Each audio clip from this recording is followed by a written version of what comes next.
Living in a foreign country and adjusting to a new culture can be a very rewarding experience. Welcome to WatchZilla. Today we are going to give you our top 15 best American values for you to understand why US Americans behave the way they do. But it can also be a difficult one if you do not understand the values of the society. In your country, you probably had strong traditions and culture that you valued. In the United States, there are also important American values. Values are ideas about what is right and wrong, desirable and undesirable, normal and abnormal, proper and improper. American values are the things that are most important to Americans. People who grow up in a particular culture share certain values. This means that most of them, most of the time, agree with each author's ideas about what is right and wrong, desirable and undesirable. The values of a culture shape the way people act. You will see why Americans are direct and informal and why competition, work ethic, and buying things are all important in the USA.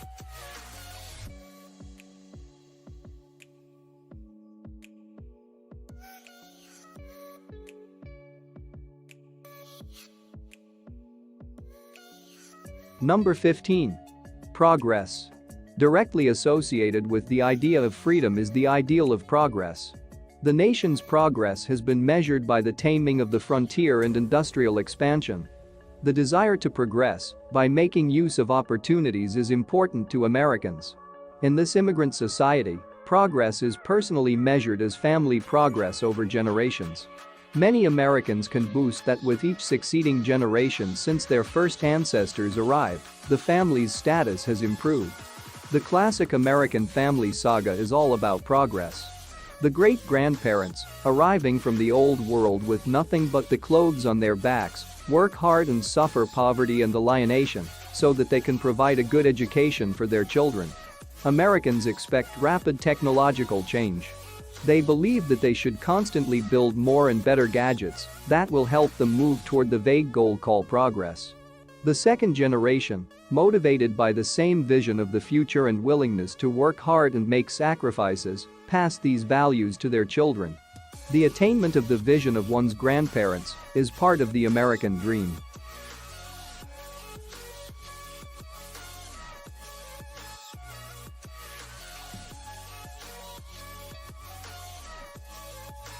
Number 14.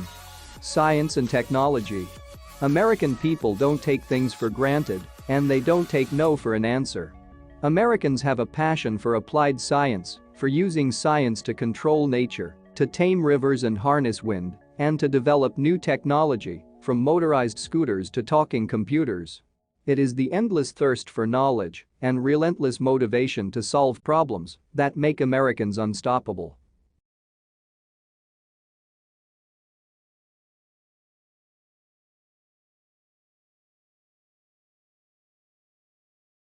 Number 13. Directness, openness, and honesty. Many other countries have developed subtle, sometimes highly ritualistic, ways of informing other people of unpleasant information. Americans, however, have always preferred the direct approach. They are likely to be completely honest in delivering their negative evaluations. If you come from a society which uses the indirect manner of conveying bad news or uncomplimentary evaluations, you will be shocked at Americans' bluntness. If you come from a country where saving face is important, be assured that Americans are not trying to make you lose face with their directness. It is important to realize that an American would not, in such cases, lose face. The burden of adjustment, in all cases, while you are in this country, will be on you. There is no way to soften the blow of such directness and openness if you are not used to it except to tell you that the rules have changed while you are here. Indeed, Americans are trying to urge their fellow countrymen to become even more open and direct. The large number of assertiveness training courses which appeared in the United States in the late 1970s reflect such a commitment. Americans consider anything other than the most direct and open approach to be dishonest and insincere and will quickly lose confidence in and distrust for anyone who hints at what is intended rather than saying it outright. Anyone who, in the United States, chooses to use an intermediary to deliver the message will also be considered manipulative and untrustworthy.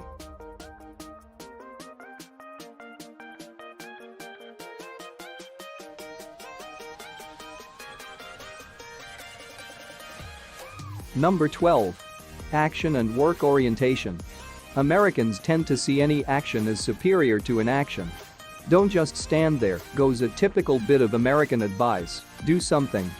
This expression is normally used in a crisis, yet, in a sense, it describes most Americans' entire waking life, where action, any action, is seen to be superior to inaction. Americans believe that work is morally right, that it is immoral to waste time. Americans tend to schedule an active life and schedule in time for relaxation. Any relaxation must be limited in time, pre-planned, and aimed at recreating their ability to work harder and more productively once the recreation is over. Americans believe leisure activities should assume a relatively small portion of one's total life. People think that it is sinful to waste one's time, to sit around doing nothing, or just to daydream. Such a no-nonsense attitude toward life has created many people who have come to be known as workaholics, or people who are addicted to their work, who think constantly about their jobs, and who are frustrated if they are kept away from them, even during their evening hours and weekends. The workaholic syndrome, in turn, causes Americans to identify themselves wholly with their profession. Often the first question people ask each other when meeting is, "What do you do?" meaning what their profession is. And when such a person finally goes on vacation, even the vacation will be carefully planned, very busy and active. America may be one of the few countries in the world where it seems reasonable to speak about the dignity of human labor, meaning by that, hard, physical labor. In America, even corporation presidents will engage in physical labor from time to time and gain, rather than lose, respect from others for such action.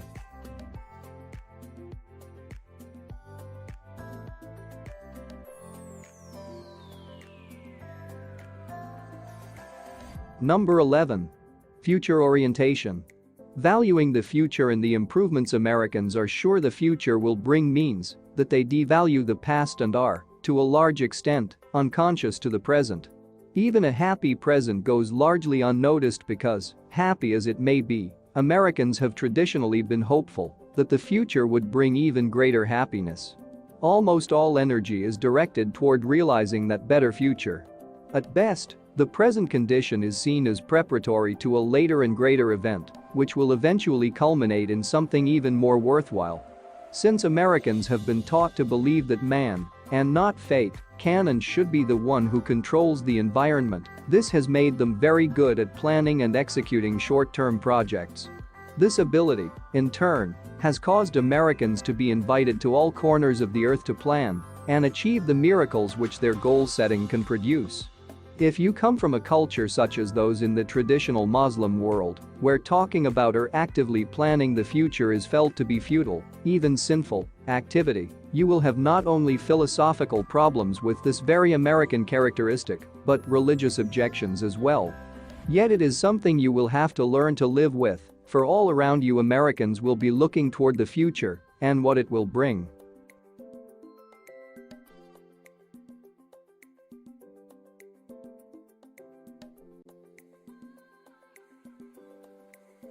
Number 10. Competition and free enterprise. Americans believe competition brings out the best in people, and free enterprise leads to progress and produces success. They assert that it challenges or forces each person to produce the very best that is humanly possible. Consequently, the foreign visitor will see competition being fostered in the American home and in the American classroom, even on the youngest age levels. Very young children, for instance, are encouraged to answer questions for which their classmates do not know the answers. You may find the competitive value disagreeable, especially if you come from a society which promotes cooperation rather than competition. But many U.S. Peace Corps volunteers teaching in third world countries found the lack of competitiveness in a classroom situation equally distressing. They soon learned that what they had thought to be one of the universal human characteristics represented only a peculiarly American value. Americans, valuing competition, have devised an economic system to go with it, free enterprise.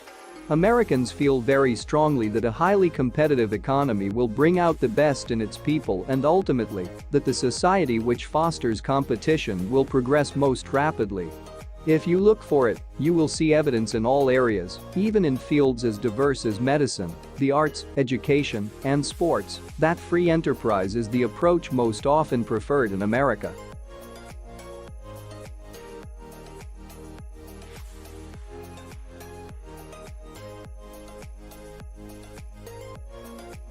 Number 9.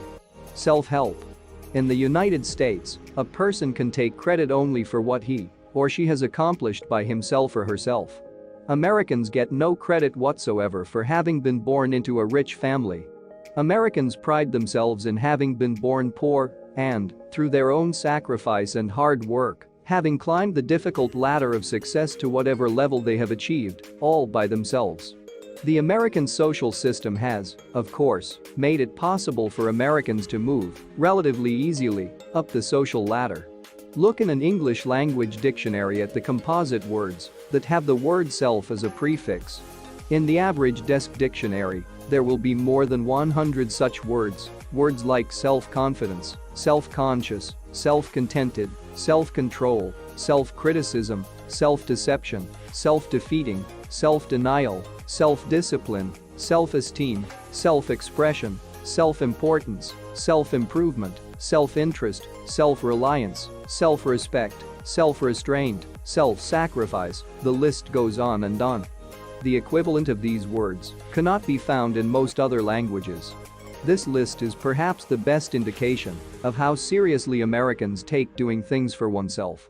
The self-made man or woman is still very much the ideal in 20th century America.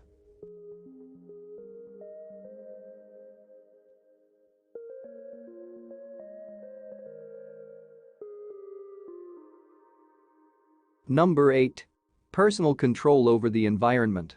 Americans do not generally believe in the power of fate. They see this as superstitious and reflective of an unwillingness to take initiative. To be called fatalistic is one of the worst criticisms one can receive in the American context. To an American, it means one is superstitious and lazy, unwilling to take any initiative in bringing about improvements. People can or should control nature, their own environment and destiny. More Americans find it impossible to accept that there are some things which lie beyond the power of humans to achieve. And Americans have literally gone to the moon because they refuse to accept earthly limitations.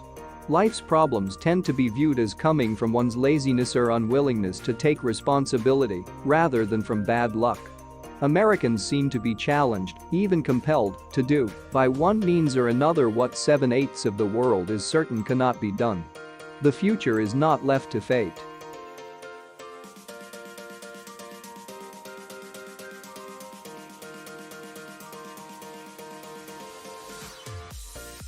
Number 7. Materialism. Foreigners generally consider Americans much more materialistic than Americans are likely to consider themselves. Americans would like to think that their material objects are just the natural benefits which always result from hard work and serious intent, a reward, they think, which all people could enjoy were they as industrious and hard-working as Americans. But by any standard, Americans are materialistic. This means that they value and collect more material objects than most people would ever dream of owning. It also means they give higher priority to obtaining, maintaining, and protecting their material objects than they do in developing and enjoying interpersonal relationships. Since Americans value newness and innovation, they sell or throw away their possessions frequently and replace them with newer ones. A car may be kept for only 2 or 3 years, a house for 5 or 6, before trading it in for another one.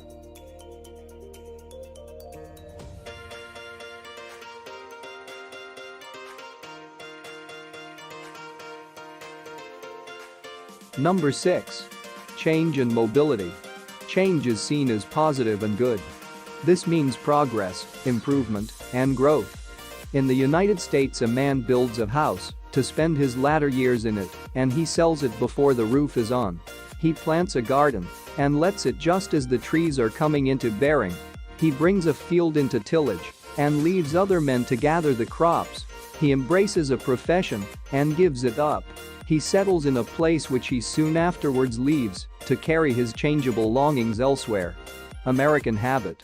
As a nation of immigrants, Americans have shared from the beginning the assumption that the practical solution to a problem is to move elsewhere and make a fresh start. Mobility in America is not a sign of aimlessness but optimism. Moving about from place to place is such a common and accepted practice that most Americans take it for granted that they may live in 4 or 5 cities during their lifetime. Americans hate to feel that buying a house might immobilize them forever.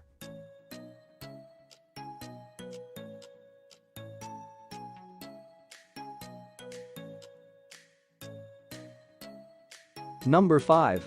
Freedom. Freedom is an important value for most Americans. Americans commonly regard their society as the freest and best in the world. Americans' understanding of freedom is shaped by the Founding Fathers' belief that all people are equal and that the role of the government is to protect each person's basic inalienable rights. Americans particularly value personal freedoms of choice such as the freedom of religion, speech, and press, which are guaranteed in the U.S. Constitution.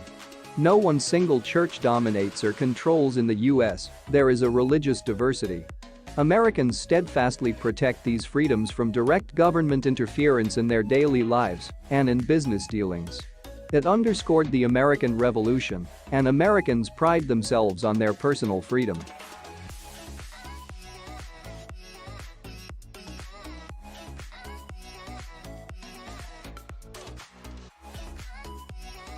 Number 4.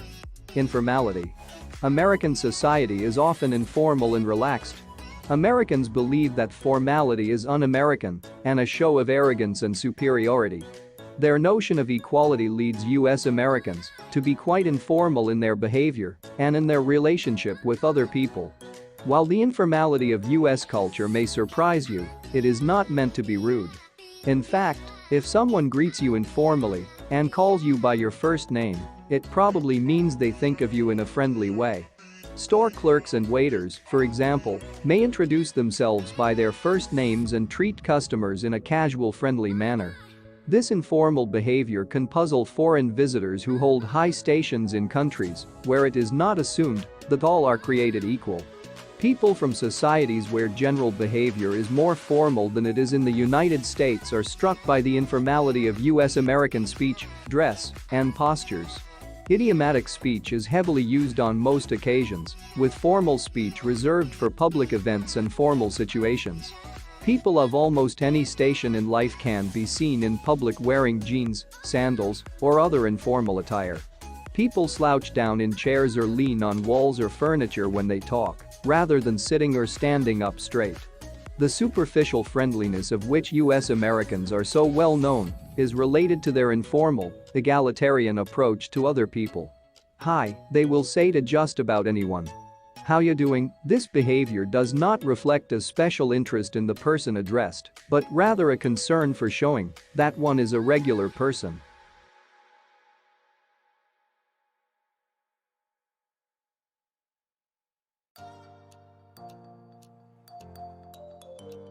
Number 3. Efficiency and practicality. Americans tend to be practical and inventive people. They believe that every problem has a solution. The practical consideration is likely to be given highest priority in making any important decision in the United States. Americans pride themselves in not being very philosophically or theoretically oriented.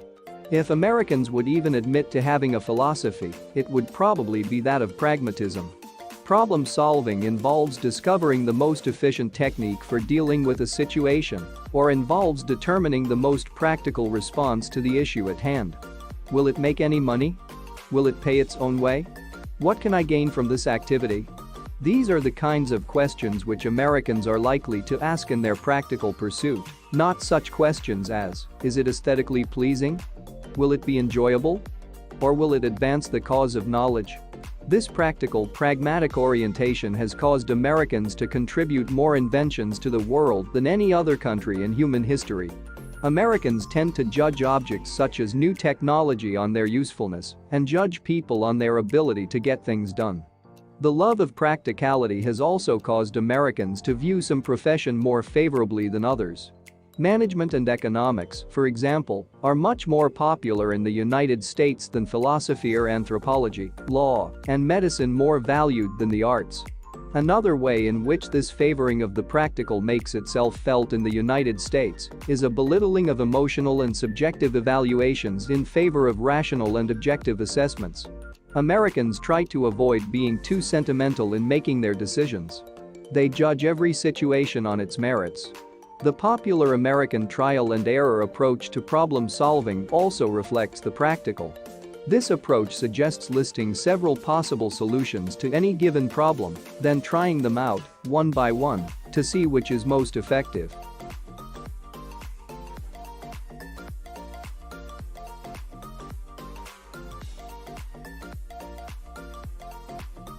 Number 2. Individualism. The most important thing to understand about US Americans is probably their devotion to individualism. Americans' notion of freedom focuses on the individual, and individualism has strong philosophical roots in America.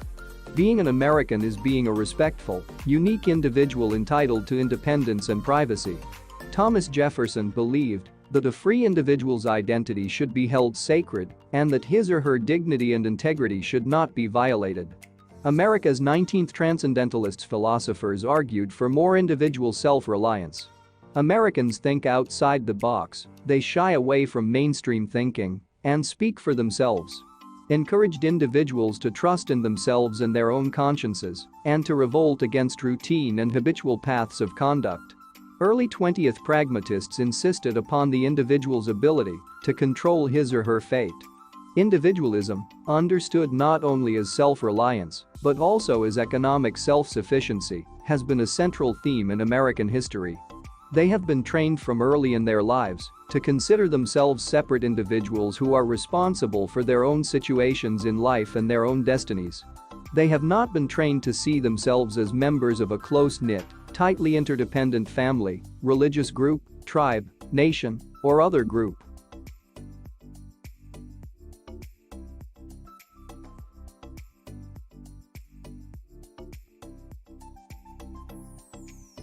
Before we continue, be sure to subscribe to our channel and ring the bell to get notified about our latest videos. Number 1.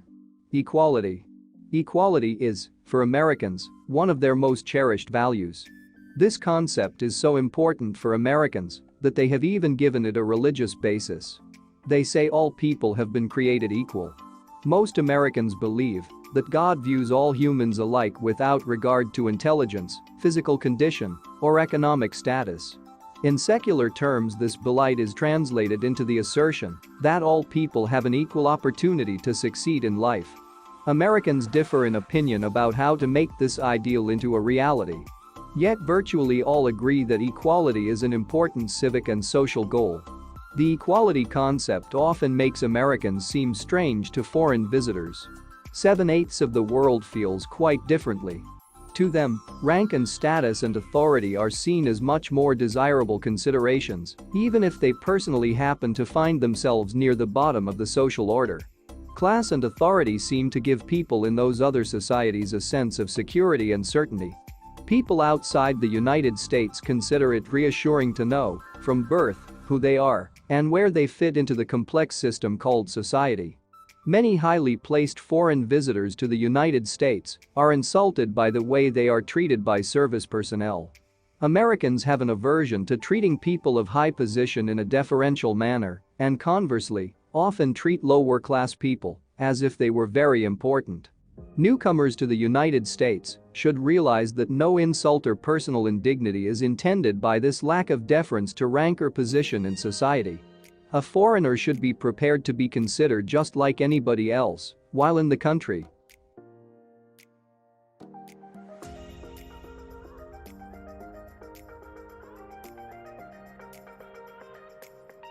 Do you agree with our picks? Check out this other recent clip from WatchZilla and be sure to subscribe and ring the bell to be notified about our latest videos.